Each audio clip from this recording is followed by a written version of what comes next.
Destiny, this is so interesting to me because for the longest, you have been one of the main proponents of saying that Melody is forcing you all to pick between her and Martell. Quiet as it's kept, Melody is, but understandable, whatever. Different conversation. But Destiny, you are now forcing everybody to pick between you and Sunny. So, what's tea? What's up, everybody? Welcome and welcome back to the channel. I'm Tammy. This is Tammy Talks. We are here to talk Love and Marriage Huntsville, Season 9, Episode 11, Don't Make Sense. If you guys are brand new to the channel, do me a favor, hit that subscribe button, thumbs up the video, and leave your comments down below. Now, the comments have been good. The views have been good. Y'all are not subbing when y'all watch my content. All of y'all watching me are not subscribed to the channel. So, do me a favor, hit that subscribe button, y'all. All right, let's go ahead and get into it. So, it starts off with Kimmy being over at Melody's house. Her and Melody haven't had a chance to really chop it up in a while, so Melody said, come on over for some nachos, okay? So while they're over there, they're talking about the Melody, or was it Mimosas with Melody, how great it was, awesome sauce, whatever. Kimmy then decides to merge into, like, it's so interesting how the entire group is not always at everything. It's kind of like half and half. And Kimmy just, for the life of her, can't understand why everybody is not at everything. Kimmy, please. We understand. We know. Hell, we know by watching why y'all all aren't at every event. Why don't you? Cool. Cause I like you, Kimmy. So I'm a okay. So she starts talking about Martell's open house, and Melody is like, why are we talking about this? Okay, but sure. Why are we talking about this open house? So Kimmy goes on to say, yo, did you know that it wasn't as random that Tricia and Martell met up? Like, Fletcher kind of set that up. Melody said, I didn't know that.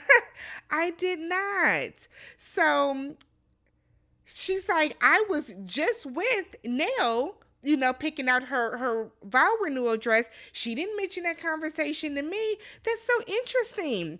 And the way that Melody was so tickled in this moment had me hollering.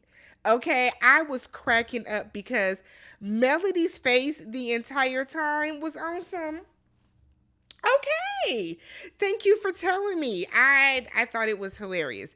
So Melody is like, this is interesting because, Fletcher was a cheater. So it makes sense that he was Martell's mentor. So Kimmy is like, Kimmy then goes on to say, so are you and Tricia in a good place now? And Melody is like, well, I mean, I guess we're friendly. I guess we okay. Kimmy said, oh, because Melody said, or excuse me, Tricia said that you, Melody, were kind of being messy at the kids' party. Melody said, when I came in with a check? When I came in with some money for her kids, I came in with a check in an envelope for her children. She brought her mess to me, which is true. Which is true, y'all. Now, Melody came up there, and the first thing that Trisha said, I'm divorced. I signed my divorce because Trisha wanted to be messy at her own party to make sure that that party was kept in the episode. She didn't want that on the cutting room floor. So Trisha said that I guess she feels the way that Melody was like causing mess with her and y'all know these are names with her and Marquez. So Melody said, well, I really should be the one that feels away because you were the one fucking my husband. I mean, let's be real. I keep seeing this in my comments, and I keep seeing this in a couple people's comments. People are asking, why does Melody feel away, or why does she care about what Trisha and Martell did if they're divorced and whatever? It's very simple, y'all. I don't want a bitch around me that fucked my husband while we were still married. That's all it is. It has nothing to do with feeling like, oh, you had Martell, I wanted Martell. No. Would y'all want to be around somebody that slept with your husband while y'all were still married, estranged or not? Would you want to be around somebody that slept with your husband? Would you want to be around somebody, have somebody in your face that was in your marital home behind your back? That's what it is. But I feel like sometimes sometimes those of y'all that do not like Melody kind of refuse to see like both sides of a situation, right? To me, it makes complete and utter sense that a woman is not going to want a woman that was in her marital home, possibly in her marital bed, around her. I don't care how many years later it is, but okay. So Melody said, "Look, I just decided I don't like her. I just made up my mind that simple. I don't like her, and she's de-invited from everything." I said, "Well, damn, Trisha." Well, so we then get Tisha and excuse me, y'all. We then get Tisha and Destiny at breakfast. So they having a good time and they talking about hair and eyeliner and all this type of stuff, and it's going great.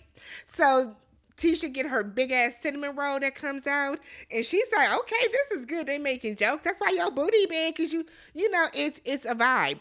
All of a sudden, Martell comes in, and we hear Tisha's heartbeat start speeding up because what is going on? Martell came in and sat down, and Tisha said, "That's my cue because I'm not going to be around and sitting at the table with the enemy and my husband's not present." Tisha left with a jar full of cinnamon roll. All up in there was her cinnamon roll, and she was out of there. You know what? I don't blame Tisha. I probably would have like wanted my food. I can see being like, "Y'all, could y'all wrap this up for me? Could you wrap it up for me, please?"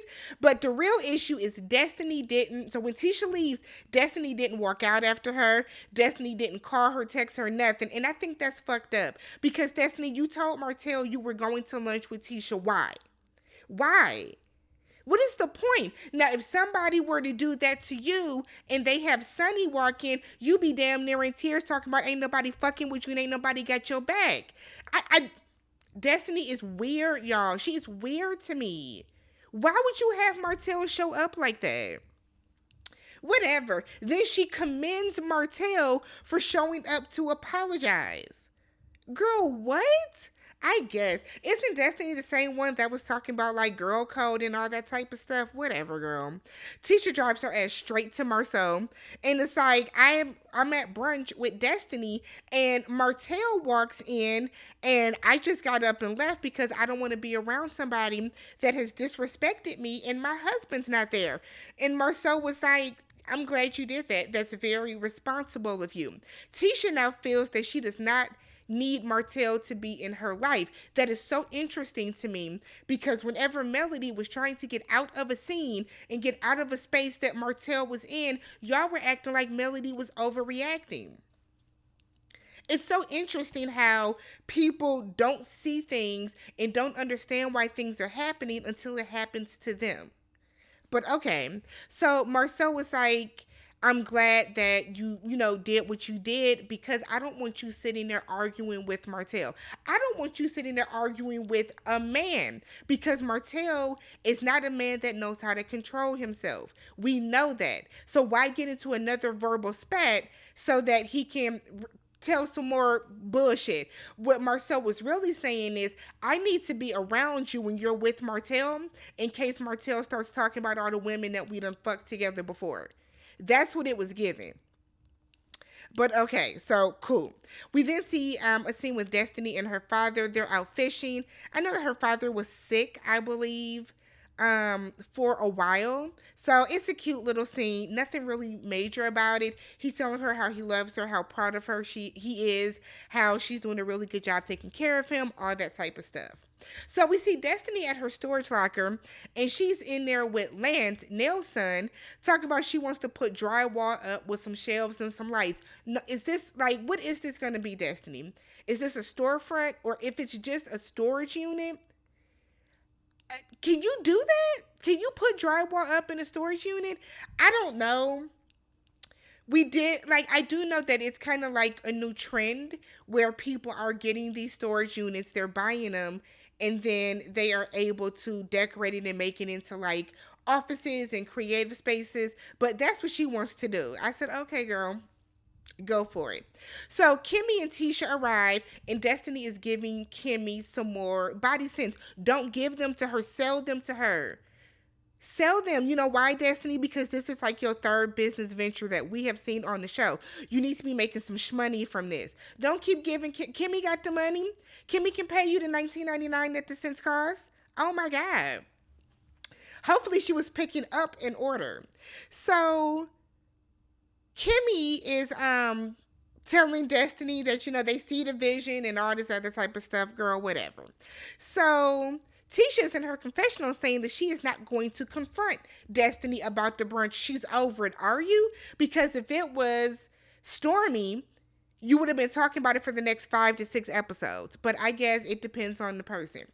So they get outside and Kimmy is telling them how they missed mimosas with Melody. And Tisha was like, yeah, I got the invite. I heard it was nice. How was it? Meanwhile, Destiny kind of rolls her eyes. And then she's like, oh, you got an invite? Tisha was like, yeah, I got an invite. Yeah, I got you. Didn't get no invite, so you can see Melody. You can see Destiny just melting in herself. She's sad. She didn't get an invite. Oh my God, I didn't get an invite. That's what Destiny was given. So Destiny then said that her and Melody are friendly, or she was friendly until Melody was talking shit about her on the internet. You've been talking shit about her on the show and on the internet. Y'all all talk shit about each other. I don't know why it's such. Why are y'all shocked? That's what y'all do. The show outside of the show, the social media show, has always been more entertaining than what we're seeing on TV. But okay. So Destiny then talks about how, oh no. Kimmy then talks about how Sonny was there. So Destiny is like, oh, I'm glad he wasn't.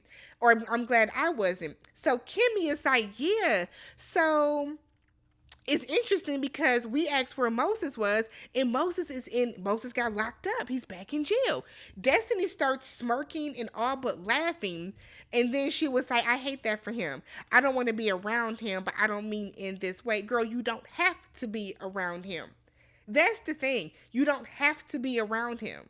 But okay. So Destiny lets us know that she is planning Nell's bachelorette party. Ma'am, why are you the one that's planning it? Everything you plan ends in a fight, but I guess. So Destiny then says that she will not be inviting Sonny.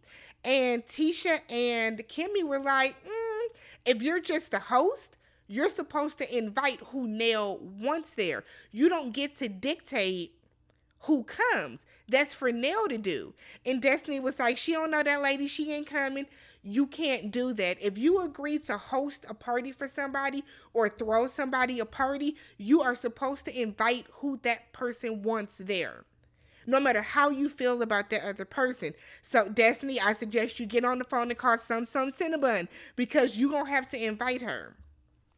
So we find out Destiny's having another one launch for her Madani. I said, oh girl, stop having launch parties. But I guess. We then see Melody meeting up with Chris Fletcher at a gourmet popcorn shop. And Melody's like over performative. Oh my God, this is so great. I'm going to buy all the popcorn in here. Girl, get the popcorn and go outside and start the scene. Come on. Oh my God. So they're outside and Melody said, I'm going to need some popcorn for all the tea I have. I said, get a snack. Get one. So she immediately gets right to it. She said, I heard that you were the connecting piece between Martell and Tricia back in 2020. And Fletcher tells the same story about how Martell was able to find her, yada, yada, yada. The way Melody was eating that popcorn and smiling. I was hollering, y'all. It was so funny to me. So Fletcher is like, that's not what happened. Melody says, it was just a super casual conversation. Chris said, yeah, just male talk, just men talk, that's all. So Melody says, speaking of men talk, well, Martell told me that I should talk to some older women to see, what I should be accepting as a wife. And I told him, you should talk to some older men. And he said he did, right? And he said the older men told him, don't mess with a woman that has nothing to lose. I think that's obvious for anybody that is going to go out and cheat, I guess. But these older men also told him, get this, to have her sign a contract. So Melody is like, did he get that from you? And Chris was like, no, I don't do that. I've been married 30 years. That sounds like something that Marsau or Maurice would say. I don't have time for that. I don't do that. And Melody said, you did at one time. I said, yeah. Isn't it like known that y'all cheated, that Fletcher cheated on Nell? And she took him back. Like, we've heard this story before. So Melody then tells him that she was waiting to RSVP to their vow renewal until she had talked to him today. Chris is in his confessional saying that he thinks that's stupid because the two things don't make sense. I think they do. If you are a person that was setting up my husband to cheat on me, then yeah, I don't want to fuck with you. And I don't want to be at a vow renewal for you. It makes complete and utter sense. I don't get why so many people on this show act as if some of the stuff that Melody says and does makes absolutely no sense. I understand people don't like her. I don't care for anybody on this damn show. I think everybody on this show is a horrible, annoying person, right? Let's just be real. But it's so interesting how every single person on this show, whenever Melody moves away because of how she feels or what she wants for her peace, they think it's just ludicrous. That doesn't make sense. You're not going to want to come to my vow renewal if I set up your husband to cheat on you years ago. Why? Why wouldn't you come? What? Nigga. Okay. So we finally get to the Madani launch. Okay, so after Destiny announces, "Yay, we got new sins," yada yada yada, big D energy, whatever, everybody disperses. So the ladies are all sitting there speaking, and by ladies, I'm referring to Nell, Kimmy, Tricia, and Letitia. So Nell is telling Destiny that Sunny is invited to her party. And she said, "Look, I don't like what Sunny did with Moses, but that is not my battle to fight. Not my battle to fight." Destiny said, "Okay, that's cool. I'm not upset, but I am aware. And I am now going to have to reassess my relationship with you because I can't expect the type of loyalty that I give people." Destiny, who have you been loyal to? When have you been loyal? When? When have you been loyal? Here's the thing. Is the onlyest reason, Destiny, that you are even entertaining Nell as much as you are is because you're fucking Lance. But let's not act as if you are any closer to Nell than Sunny is. Stop it. So then the guys are all talking, and it's Lance, the Scott brothers, Fletcher, and Ken. So they're over to the side talking, and apparently Lance and Destiny are getting very close and doing a lot of hanging out together, but they want to take things kind of slow because they are both divorced. We find out Lance has been divorced twice. 2 women, both marriages for 2 years. What is going on? What's going on here?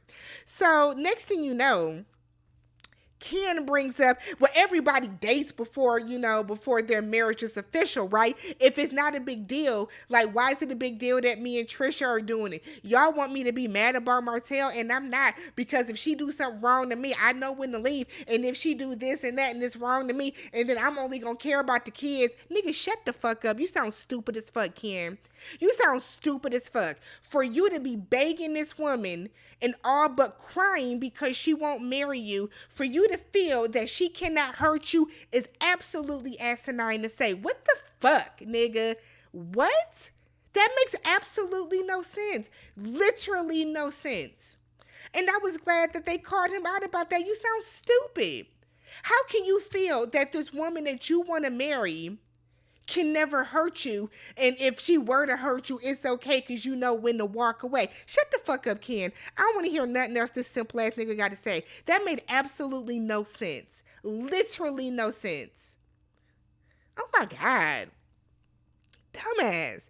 So Marsau goes over to tell Tisha about the stupid stuff that Ken just said, because nobody believes that. So Martell comes over to talk to them. Tisha immediately is like, well, my protector is here, so it's okay, girl. We know. So Martell is saying that Tisha got disrespectful with him first, right? Tisha wants to get up and walk away. Marsau won't let her for some reason. I didn't understand that. He won't let her for some reason. He makes her sit there. He's like, just sit back, just chill. I was with Martell. If your wife does not want to be a part of this man conversation that's going to be end up in a dick slinging contest, like, let her walk away. Why does she need to be there so Martell can continue to disrespect her in both of y'all's face? I guess. So Tisha is like, Martell is doing a lot of just kind of popping up. Martell said, well, actually, I thought that Marsau was going to be there. So Marsau feels that Martell should say what dirt he has or he claims to have on him because he doesn't like the smirking and the sniggling and the giggling that he's doing. If you got some dirt, say it. Put it on the floor, nigga. If you got dirt and you got stuff on me, put it out there. But you doing all these insinuations is affecting my marriage. That's what's affecting your marriage? Okay. It's just that. Just that? Okay, cool. So Tisha is like, yeah, because me and Melody would go back and forth and we were going at it because Martell was feeding stuff to Melody about my husband. And it's like Tisha getting loud and getting real rat-tat-tat-tat. That's what she's doing. And so now Marsau is telling her again, be quiet, relax, fall back. No, you wanted her there. Let her get active. I don't understand this. So Martell is in the confessional saying that he doesn't think that Marsau even wants to be married.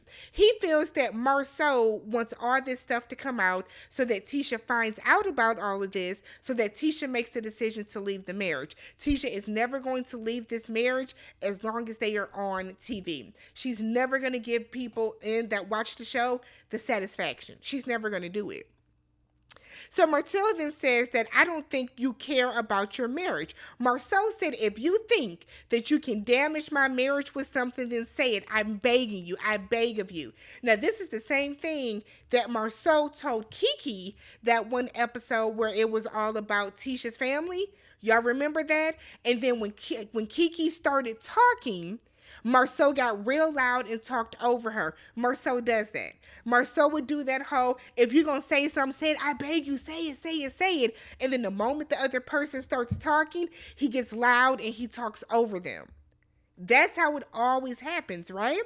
So Martell said, you are just letting everyone know how slow Tisha is. I said, Lord have mercy. Not slow. Not slow. So Marsau and Tisha start talking about, oh, he is just so sad. Oh my God, he is just so sad. He is so sad, y'all.